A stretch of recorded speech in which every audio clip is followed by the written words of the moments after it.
तो मेरे प्यारे बच्चों, welcome to the VP educator. Start करते हैं जहाँ पर हमने अपना कंप्लीट किया था क्लास 9th का चैप्टर नंबर 1 का सीरीज़ 1। तो उसके आगे से स्टार्ट कर रहे हैं नाउ बच्चों। इसके अलावा आपकी न्यू एनसीईआरटी में कुछ और भी पोर्शन दे रहे हैं, जैसे कि थ्रेड्स ऑफ क्यूरोसिटी। ठीक है, इसको भी पढ़ के देखते हैं। तो इसमें क्या बोला गया है, why is the speed of light denoted by c. सबको पता है भाई, स्पीड ऑफ लाइट को हम सी से डिनोट करते हैं, लेकिन सी से ही क्यों डिनोट किया। Scientific symbols often come from history. जो साइंटिफिक सिंबल हैं वो हिस्ट्री से कहीं आए हुए हैं। And are based on the international agreements और किसके ऊपर बेस्ड है, इंटरनेशनल एग्रीमेंट्स के ऊपर बेस्ड होते हैं। Not necessarily abbreviation of convenience. ठीक है, उनको मात्र एक शॉर्टकट मेथड है भाई, स्पीड ऑफ लाइट को छोटे से तरीके से लिख लेते हैं सी। ठीक है, तो उन्होंने ये नहीं सोचा कि भाई एब्रीवेटेड फॉर्म में लिख लेते हैं, हमको ईजी पड़ेगा। नहीं, ये एक इंटरनेशनल एग्रीमेंट्स की वजह से आए हैं। For example, the speed of light is usually denoted with the symbol C. जो स्पीड ऑफ लाइट है उसको यूजुअली डिनोट किया जाता है with the symbol c, since it comes from the Latin word celeritas. ठीक है, क्योंकि ये एक लैटिन वर्ड से आया है जिसको हम बोलते हैं सिलीरिएटास, मीनिंग द स्पीड। क्योंकि भाई लैटिन में ना स्पीड को बोलते हैं सिलीरिएटास। ठीक है, today the speed of light is one of the physical constant defined to be exactly 299,79245 है। ठीक है, जिसकी एग्जैक्ट वैल्यू कितनी है, ठीक है, और जिसकी एग्जैक्ट वैल्यू आपको यहाँ पे दिखाई दे रही है। इसको हम लिख लेते हैं 3 × 10⁸ मीटर पर सेकेंड, है ना ये। ओके, तो इसको आजकल हम इससे भी डिनोट करते हैं। और एग्जैक्ट वैल्यू देखोगे तो स्पीड ऑफ लाइट की एग्जैक्ट वैल्यू है दे रखी है। तो समझ में आया। अगर कोई क्वेश्चन आएगा इन पेपर कि भाई स्पीड ऑफ लाइट को हमने सी से क्यों डिनोट किया, क्या ये शॉर्टकट तरीका था डिनोट करने का? नहीं, बिकॉज आपके लैटिन लैंग्वेज में स्पीड को बोलते हैं सिलीरिटास, और सिलीरिटास का मतलब होता है स्पीड। इसलिए लैटिन लैंग्वेज का पहला पहला वर्ड ले लिया c. That's why speed of light is denoted by the c. ठीक है, होप सो बच्चों इतना क्लियर होगा। आगे बढ़ते हैं।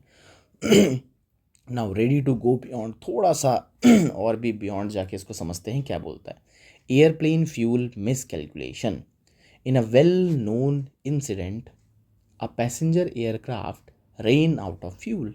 एक वेल नोन इंसिडेंट हुआ बच्चों, जिसमें एक पैसेंजर एयरक्राफ्ट का फ्यूल ख़त्म हो गया मिड फ्लाइट। कैसे भाई? चलती हुई फ्लाइट के बीच में पैसेंजर एयरक्राफ्ट का फ्यूल ख़त्म हो गया due to mixups in the unit. किसकी वजह से? यूनिट्स के मिक्सअप होने की वजह से। The flight needed 22,300 kg of fuel in total. Flight को टोटल कितना फ्यूल चाहिए था? 22,300। But the ground crew miss calculated. मगर जो ग्राउंड में क्रू था, ग्राउंड क्रू क्या होते हैं? जो बेसिकली फ़्लाइट को उड़ने से पहले उसके सारे वाइटल्स को चेक करते हैं, उसको कैलकुलेट करते हैं। But the ground crew miss calculated the fuel required. Ground crew ने मिस कैलकुलेट किया भाई कितना फ्यूल की रिक्वायरमेंट होनी चाहिए थी। Since they use the density of a fuel since they used the density of a fuel in pounds पर litre rather than kilogram पर लीटर। ठीक है, उन्होंने क्या करा? उन्होंने फ्यूल की डेंसिटी को मेज़र करने के लिए पाउंड पर लीटर का यूज़ ना करके उन्होंने किलोग्राम पर लीटर का यूज़ किया। The aircraft was about 15,000 litre short of fuel. तो जो तुम्हारा एयरक्राफ्ट था वो कितना फ्यूल का शॉर्टेज हुआ? उसके अंदर 15,000 लीटर फ्यूल का शॉर्टेज हुआ। Luckily could glide to an emergency landing. अब लकली हुआ क्या भाई, उसके पास इतना फ्यूल बचा हुआ था कि वो एमरजेंसी लैंडिंग कर सके। ठीक है, could glide to emergency landing which damage the aircraft though there were no casualties. जिसने क्या करा भाई? एमरजेंसी लैंडिंग्स में होता क्या है, कुछ ना कुछ तो डैमेज होता है, बट कैजुअलिटीज़ कोई नहीं हुई, किसी भी जान और माल की हानि नहीं हुई। ठीक है, that's why pounds and kilogram are very different. इसीलिए देखो क्या है, पाउंड्स और किलोग्राम दोनों वेट को कैलकुलेट ही करते हैं, दोनों यूनिट्स वेट की हैं, लेकिन दोनों बहुत डिफरेंट है। ठीक है, using standard unit everywhere avoid conversion and error. तो इससे हमको ये पता चलता है कि भाई क्या यूज़ करना चाहिए, स्टैंडर्ड यूनिट ही यूज़ करनी चाहिए जो हर जगह यूज़ हो रही है। चाहे तुम्हारी फ़्लाइट इंडिया में हो, इंडिया से लंदन चली जाए, लंदन से यूरोप चली जाए, सो बेसिकली आप सबके पास क्या, सो बच्चों क्या होना चाहिए, एक स्टैंडर्ड यूनिट होनी चाहिए। ठीक है, ऐसा unit everywhere to avoid conversion and error, ताकि कन्वर्जन्स और कन्वर्जन से होने वाली एरर को अवॉइड किया जा सके। है ना बच्चों, बेहतरीन एग्जाम्पल समझ में आया कि भाई क्यों एक स्टैंडर्ड यूनिट होना बहुत ज़रूरी है। अगर स्टैंडर्ड यूनिट नहीं होगा तो तुम्हारा कैलकुलेशन अलग होगा, दूसरी कंट्री में जाके कैलकुलेशन अलग होगा, जिसकी वजह से भाई बहुत सारी कैजुअलिटीज़ हो सकती है ना। नाउ थ्रेड्स ऑफ क्यूरोसिटी एक और आ गया, why is kilogram used everywhere. भैया केजी को ही क्यों हर जगह यूज़ करते हैं। अब इधर पर क्या बोला गया है, व्हेन वी बाय राइस और vegetables we expect a kilogram to mean the same amount everywhere. ठीक है, तो हम ये एक्सपेक्ट करते हैं कि भाई अगर मैं 1 kg कोई भी वेजिटेबल ले रहा हूँ तो वो 1 kg का अमाउंट हर जगह सेम रहना चाहिए। इमेजिन, इमेजिन करो भैया, इमेजिन करने का टाइम है तुम्हारा। Imagine the confusion, imagine the confusion if we used different weight everywhere. ठीक है, कन्फ्यूजन अगर कब आएगी, जब हम हर जगह अलग अलग वेट को यूज़ करें। थैंकफुली अगर तुम सोचो 1 kg, तुमको कोई बोल रहा है भाई 1 kg का वेट हर जगह अलग अलग हो, तो भाई कितनी कन्फ्यूज़न आएगी, right. Thankfully measurement are based on agreed international standards. So ये जो तुमको पता है ना, तुमको जो पता है भाई, वो जो 1 kg का होता है तुम्हारा, है ना, जिसको तुम क्या बोलते हो, बाट, जिसको तुम बोलते हो 1 kg का जो बाट होता है, भैया उसकी जो वैल्यू है वो कहीं ना कहीं तो स्टैंडर्ड होगी ना। तो उस वैल्यू को स्टैंडर्ड किया गया है, किसने स्टैंडर्ड किया है, स्टैंडर्ड किया है बाय द इंटरनेशनल स्टैंडर्ड्स के अकॉर्डिंग। ठीक है, measurements are based on the agreed international standard, not local objects और ओपिनियन। इसीलिए बोला जाता है कि जो भाई तुम्हारा कोई भी मेजरमेंट है उसको इंटरनेशनल स्टैंडर्ड्स के अकॉर्डिंग करना चाहिए, ना कि लोकल ऑब्जेक्ट्स और ओपिनियंस के अकॉर्डिंग। स्टैंडर्ड यूनिट क्या करती है, स्टैंडर्ड यूनिट अलाउ करती है साइंटिस्ट को, allow scientific result to be compared. ठीक है, तो स्टैंडर्ड यूनिट की वजह से हम साइंटिफिक रिजल्ट को ईजिली कंपेयर कर सकते हैं एंड इंश्योर फेयरनेस, और उसकी वजह से क्या होती है, फेयरनेस आती है इन डेली लाइफ एंड ट्रेड। ठीक है, डेली लाइफ और ट्रेड में हमारी क्या आती है, तुम्हारी फेयरनेस आती है। अब तुम बोलोगे कि सर क्या इंपॉर्टेंट है।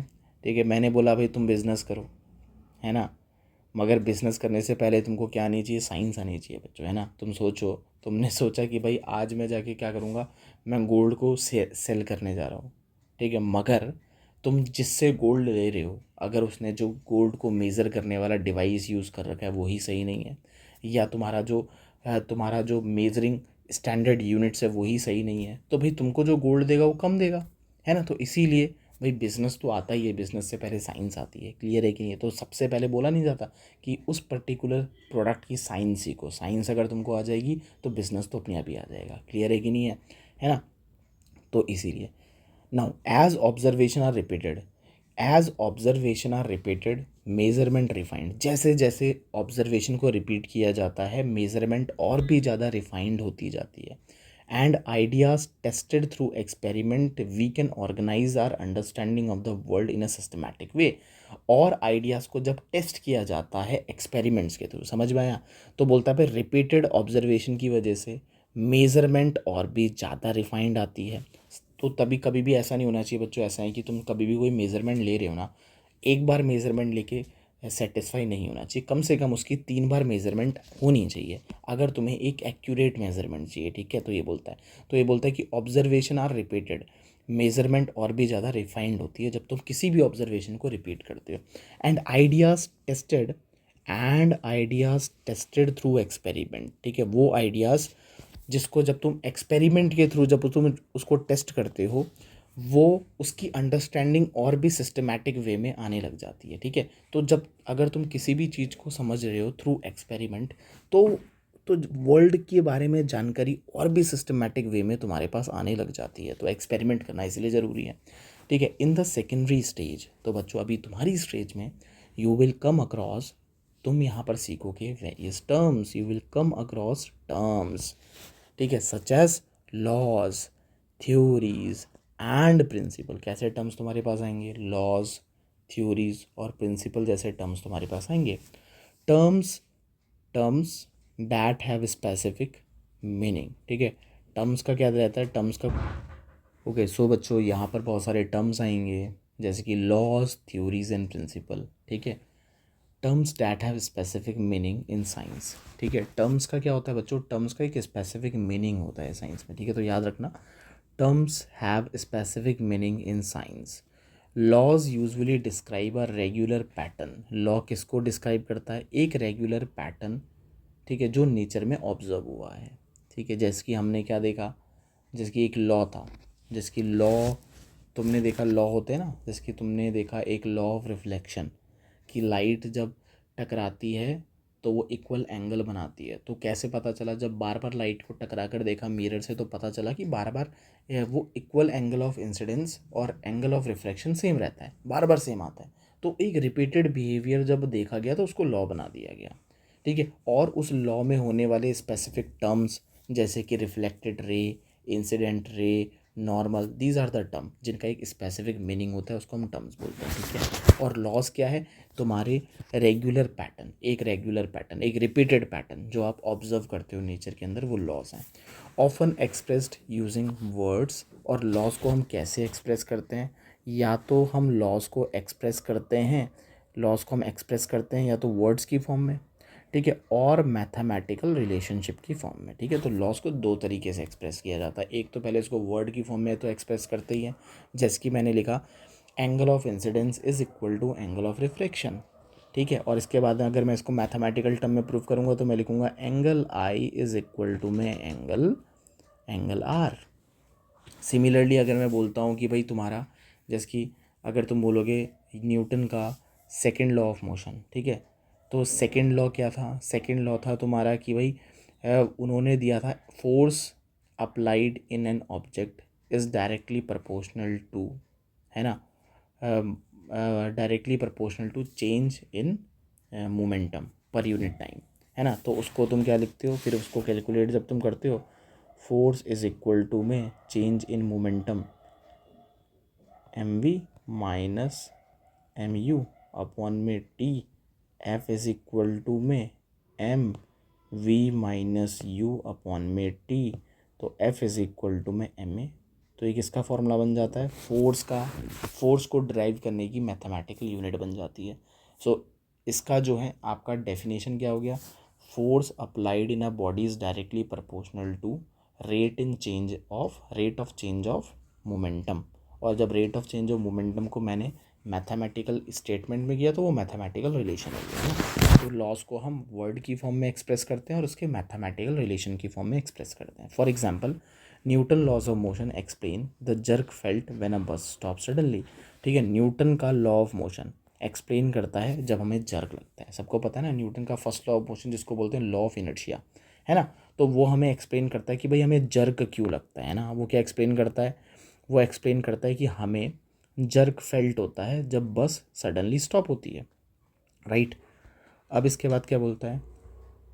अब a theory goes a step further. अब जो थ्योरी होती है ना, वो एक स्टेप और आगे जाती है, ठीक है, लॉ से एक स्टेप आगे। Theory goes a step further and provide an explanation of why those pattern occur. और थ्योरी क्या करती है? थ्योरी एक स्टेप और आगे जाती है, फिर वो तुम्हें बताती है भाई ये रिपीटेड पैटर्न क्यों देखने को मिला। जब तुम बस के ऊपर खड़े थे तो तुमने देखा, तुम जब भी ट्रैवलिंग करके स्कूल जाते थे और बस रुकती थी, तुम्हें क्या लगता था? जर्क लगता था। क्या लगता था? जर्क लगता था, है ना। तुम बस के ऊपर बैठे थे, बस के ऊपर तुम बैठे थे, और जब भी तुम क्या करते, जब भी तुम स्कूल जाते तो स्कूल जाते टाइम तुमने ये ऑब्ज़र्व किया कि जब भी बस रुकती तो रुकने के बाद तुम्हें क्या लगता? रुकने के बाद तुम्हें लगता एक जर्क। तो बार बार ये ऑब्ज़र्व किया तुमने, तो इस ऑब्जर्वेशन को तुमने लॉ बोला, ठीक है। अब इस लॉ को एक्सप्लेन करने का काम होता है थ्योरी का। तो थ्योरी एक स्टेप फर्दर जाती है और तुम्हें उसका एक्सप्लेनेशन प्रोवाइड करवाती है। भाई ये रिपीटेड पैटर्न क्यों दिखे, usually based on the evidence. और यूजुअली किसके ऊपर बेस्ड होता है, तुमने जो एविडेंस कलेक्ट किया। भाई तुम सोचते थे हमेशा जाते टाइम कि झटका तो लगा, झटका तो लगा, लेकिन झटका लगा क्यों, ठीक है। तो तुमने एविडेंस कलेक्ट करना स्टार्ट किया, हाँ ऐसा हो सकता है, मेरी लोअर बॉडी अभी भी किस में होगी, मेरी लोअर बॉडी रेस्ट में आ गई, लेकिन हो सकता है मेरी अपर बॉडी अभी भी मोशन में है, जिसकी वजह से मेरी अपर बॉडी आगे को जा रही है, जिसकी वजह से मुझे जर्क फील हो रहा है, ठीक है। Usually based on the evidence gathered over time and available at that time, ठीक है। सो बेसिकली वो जो किसके ऊपर बेस्ड होता है, ये एक्सप्लेनेशन बेस्ड होता है तुमने जो भी पैटर्न, रिपीटेड पैटर्न को ऑब्जर्व किया, ठीक है, और उससे रिलेटेड एविडेंसेस को जो तुमने गैदर किए, ठीक है, टाइम के साथ और उस टाइम के दौरान, ठीक है। For example the atomic theory, जो एटॉमिक थ्योरी है, explain how molecules are formed. Atomic theory किस चीज़ को एक्सप्लेन करती है, भाई तुम्हारे मॉलिक्यूल कैसे बने होंगे, ठीक है। ये बात समझ में आई कि नहीं आई। तो एटॉमिक थ्योरी को अगर तुम पढ़ोगे, एटॉमिक थ्योरी में बहुत सारी चीज़ें, भाई मॉलिक्यूल कैसे बनता है ना, तो वो एटॉमिक थ्योरी के अंदर आएगा कि भाई तुमको पता चलेगा same atoms combines with each other with the intermolecular force of attraction, ठीक है। They combines with each other chemically and form a new either molecule of compound and molecule of element. तो इस तरीके से थ्योरी, रिपीटेड ऑब्जर्वेशन के बाद तुमने एक थ्योरी बनाई ना। फिर इसके बाद थ्योरी के बाद आता है तुम्हारा प्रिंसिपल। प्रिंसिपल क्या बोलता है बच्चों, देखो प्रिंसिपल क्या होता है। प्रिंसिपल बोलता है principle are broad ideas, principle और भी ज़्यादा ब्रॉड आइडियाज़ है that help us make sense in a given situation, जो उस पर्टिकुलर सिचुएशन में हमको एक सेंस बनाने में हेल्प करता है। For example the principle of conservation of energy being applied when climbing up the stairs, ठीक है। जब हम, अब देखो क्या होता है, प्रिंसिपल कुछ ऐसे आइडियाज़ होते हैं ना जो हमें उस पर्टिकुलर सिचुएशन में हेल्प करते हैं कि भाई ऐसी, अगर मैं ये सिचुएशन फेस कर रहा हूँ तो इसके पीछे ये प्रिंसिपल काम कर रहा होगा। सो प्रिंसिपल आपका ऐसा हो सकता है कि एक ही बहुत सारी सिचुएशन में सेम प्रिंसिपल एक्ट कर रहे हैं। जैसे कि तुमने क्या करा, जिसकी principal of conservation of energy का प्रिंसिपल, ठीक है, जो being applied when climbing up stairs, जब तुम स्टेयर्स को क्लाइंब करोगे तब तुम्हारा principal of conservation of energy लगेगा। जब तुम लिफ्ट से एक फ्लोर से दूसरे फ्लोर में जा रहे हो तब कंजर्वेशन ऑफ एनर्जी लगेगा, ठीक है। जब तुम पुल्ली से अपने बाल्टी को ऊपर को मूव कर रहे हो, अपने बकेट को मूव कर रहे हो, वहाँ पर कंजर्वेशन ऑफ एनर्जी लगता है। So in various cases you will find the principle of conservation of energy. So हम बोल सकते हैं प्रिंसिपल क्या है, प्रिंसिपल एक ऐसा आइडिया है, एक ब्रॉड आइडिया है। क्या बोला गया, तभी तो बोला गया है प्रिंसिपल एक ब्रॉड आइडिया है जो कि तुम्हारे बहुत सारी सिचुएशंस में सेंस क्रिएट करने में हेल्प करता है ना, कि हाँ भाई ये प्रिंसिपल की वजह से ये चीज़ हो रही होगी, है ना।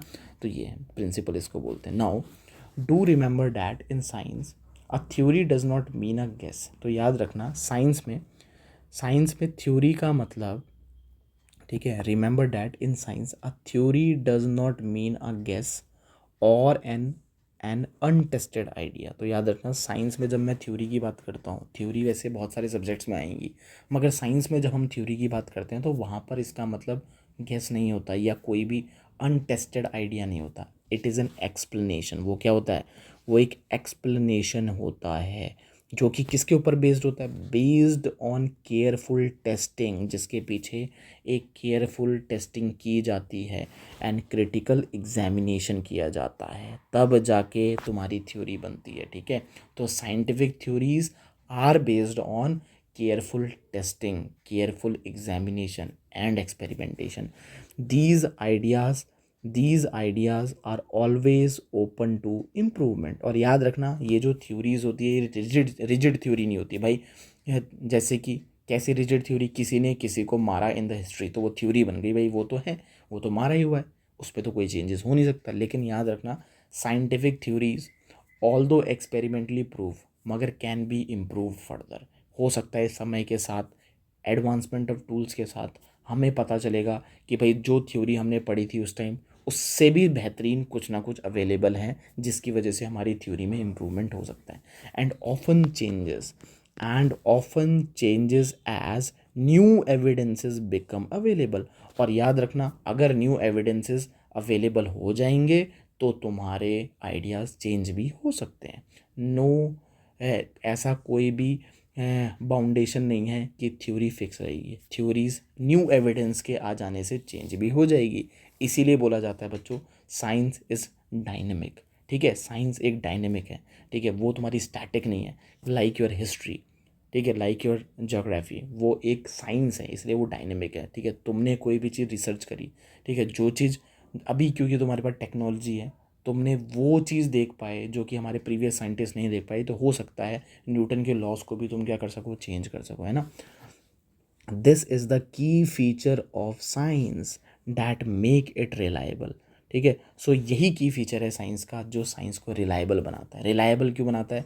Because it is evidence based. ठीक है, it is not just a factual based. ठीक है, वो एविडेंस बेस्ड है, और एविडेंस बेस्ड है इसलिए साइंस जो है रिलायबल है, जिसके ऊपर हम ट्रस्ट कर सकते हैं। ठीक है, one of the most remarkable, अब क्या बोलता है, one of the most remarkable strength of science is its ability to make predictions. ठीक है, तो इसकी एक रिमार्केबल स्ट्रेंथ क्या है साइंस की, कि हम जो है साइंस में प्रिडिक्शंस बना सकते हैं, प्रिडिक्शंस क्रिएट कर सकते हैं। प्रिडिक्शन का मतलब क्या होता है? प्रिडिक्शन का मतलब ऐसा हो सकता है। सबसे पहले देखो, जब भी तुम किसी चीज़ को किसी भी थ्योरी को क्रिएट करते हो, किसी भी लॉ को बनाते हो, लॉ की थ्योरी बनाते हो, थ्योरी से प्रिंसिपल बनाते हो, तो सबसे पहला काम प्रिडिक्शन का ही होता है कि ऐसा हो सकता था कि अगर मेरे को जर्क लगा तो मैं ऐसा होते हुए देख रहा था। ठीक है, तो ऐसा हो सकता है कि भाई जैसे ही जर्क लगा तो मेरी बॉडी मूव कर रही थी कुछ ना कुछ ऊपर वाली, लेकिन नीचे वाली बॉडी मूव नहीं कर रही थी। ठीक है, एटम साथ साथ में हो सकते थे। ठीक है, हो सकता है कि एटम अगर मॉलिक्यूल बना रहे हैं तो उनके बीच में कुछ ना कुछ फोर्स ऑफ अट्रैक्शन होगा। ठीक है, दो दो एटम आपस में चिपके हुए होंगे, तो प्रिडिक्शंस है, पहले प्रिडिक्शंस बनाई जाती है। ठीक है, when laws theories and model are well establish, तो ये बोलता है जब लॉज थ्योरीज और मॉडल्स पूरी तरीके से इस्टेब्लिश हो जाते हैं, they allow us to anticipate what will happen under new और डिफरेंट कंडीशन। तो वो हमें हेल्प करते हैं, हमें एंटिसिपेट करते हैं कि क्या होगा अंडर न्यू और डिफरेंट कंडीशन। तो वो हमें जो है अलग और न्यू कंडीशन में एंटिसिपेट करने में हेल्प करते हैं। जैसे से मेरे पास कोई लॉ आ गया, मेरे पास कोई थ्योरी आ गई, कोई मॉडल आ गया, तो मैं उन लॉज, उन थ्योरीज और मॉडल्स को यूज़ करके मैं अलग अलग कंडीशंस में उसको अप्लाई करूँगा और उनके बारे में आंसर और एक्सप्लेनेशन गेन कर सकता हूँ, है ना। जब मैंने देखा न्यूटन का सेकेंड लॉ ऑफ मोशन मेरे को पता चल गया, तो मैंने देखा कि यही यही जो प्रिंसिपल था वो मेरे जर्किंग में लग रहा था। ठीक है, जब मेरे को ब्रेक लग रहा था मेरी बॉडी में जर्क क्रिएट होता है। सिमिलर मेरा जो सेम प्रिंसिपल मेरा किस में लगा, जब डस्ट रिमूव होती है फ्रॉम द कारपेट, उसमें भी सेम न्यूटन का सेकेंड लॉ ऑफ मोशन लगता है। इसके अलावा क्या था, जब मैं अपनी गाड़ी को क्या करता हूँ, in the mountain area turn करता हूँ, तो मेरी बॉडी एक तरफ को मूव हो जाती है, उसमें तुम्हारा न्यूटन का सेकेंड लॉ ऑफ मोशन लगा।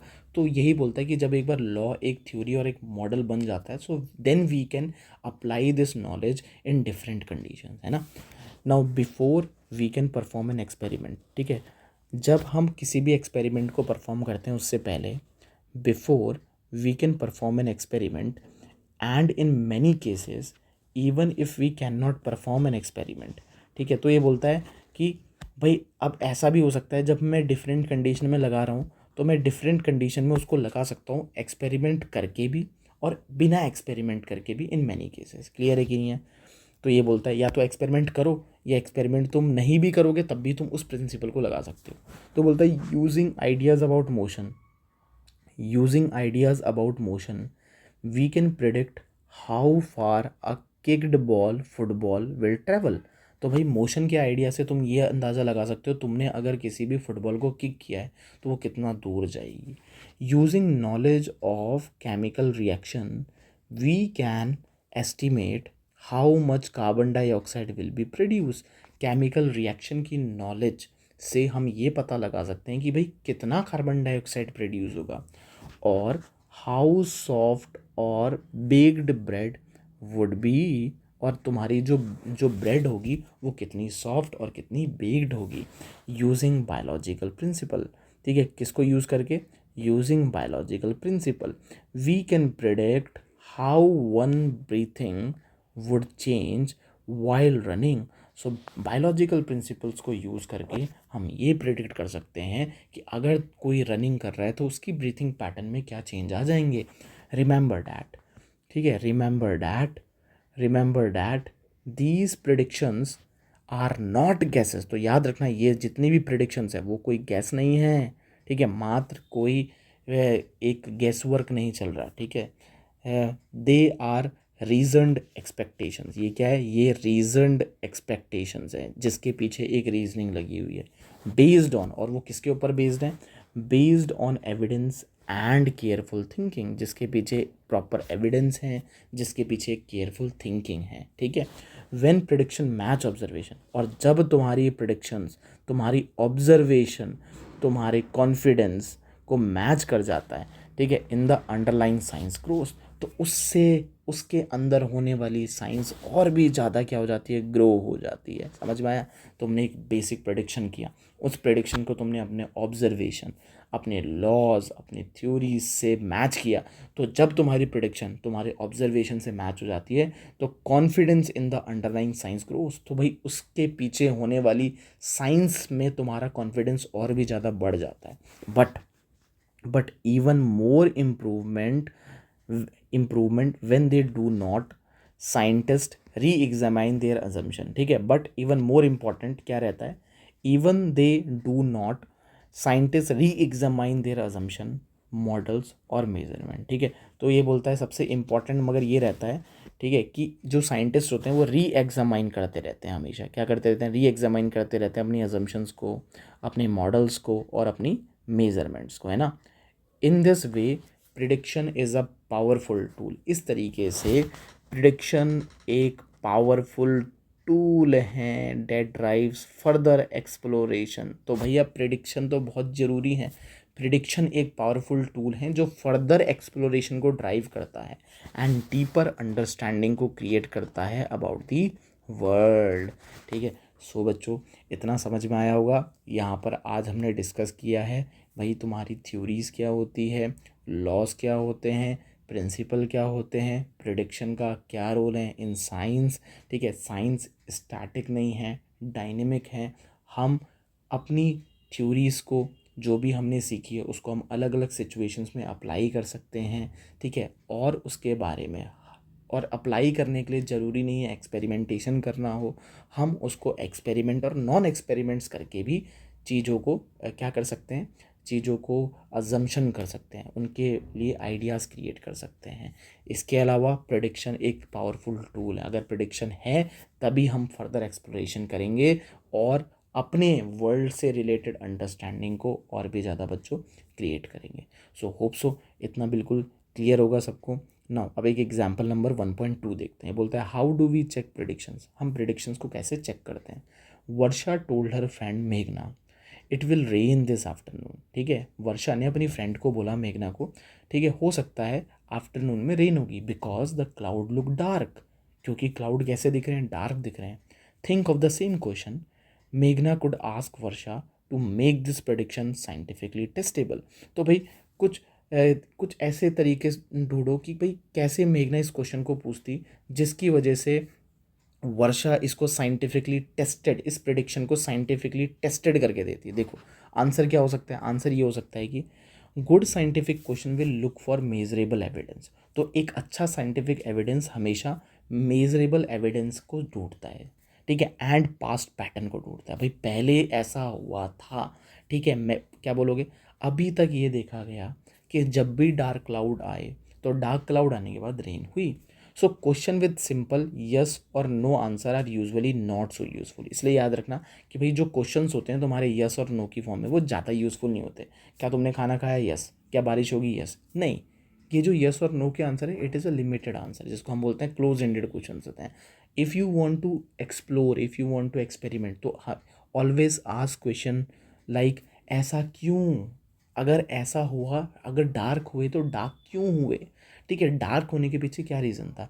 सो मेघना could ask Varsha question like, ठीक है, what was the condition of sky when it rained the last time. तो अगर वो ऐसा पूछती भाई स्काई की कंडीशन उस टाइम क्या थी जब लास्ट टाइम हमारी रेन हुई थी। Now what is the humidity today, या क्या पूछ सकती है आज ह्यूमिडिटी कितनी है, what it about 80% last time it rain, ठीक है, कब 80% से ज़्यादा रेन हुई थी last time, what is today's wind speed and direction, आज इस विंड की स्पीड और डायरेक्शन क्या है, temperature dropping like it did before the recent rain, क्या जब रिसेंट रेन हुई थी क्या इसी तरीके से टेम्परेचर डाउन हुआ था।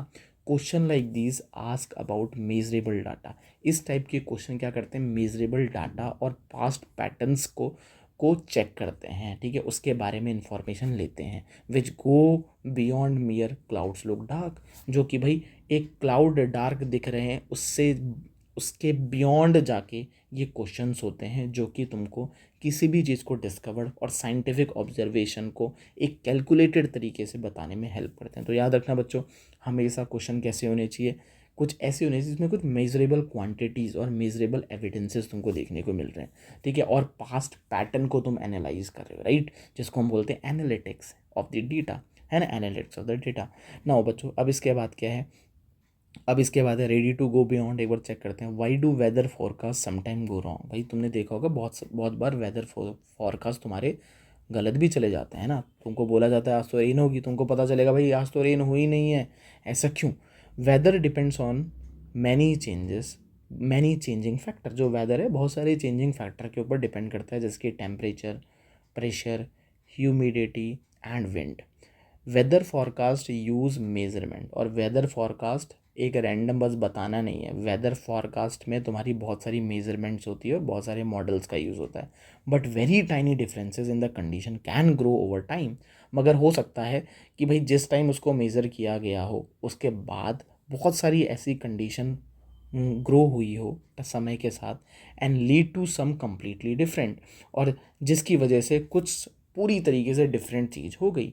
This is why forecast are usually reliable, ठीक है, इसीलिए फोरकास्ट को रिलायबल माना जाता है only for a few hours, कुछ समय तक, अगर ज़्यादा समय हो गया तो भाई समय के साथ विंड स्पीड में चेंज आ सकता है, टेम्परेचर में चेंज आ सकता है, प्रेशर में चेंज आ सकता है, ह्यूमिडिटी में चेंज आ सकता है, जिसकी वजह से तुम्हारा वेदर पैटर्न पूरी तरीके से बदल सकता है।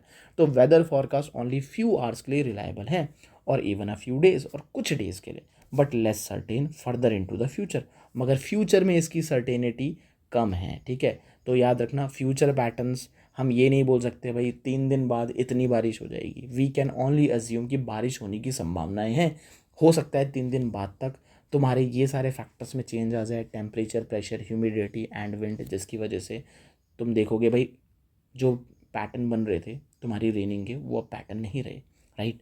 तो बच्चों इतना होप सो तुम्हें समझ में आया होगा, इसके आगे I will start in the next video. So बच्चों if you like this video so like and subscribe, ठीक है। 9th का कंप्लीट बुक मैं लेकर आने वाला हूँ, एनसीईआरटी लाइन टू लाइन को रीड करेंगे, सारे क्वेश्चंस को कंप्लीट करेंगे, so stay tuned in VP educator, ठीक है। थैंक यू बच्चों।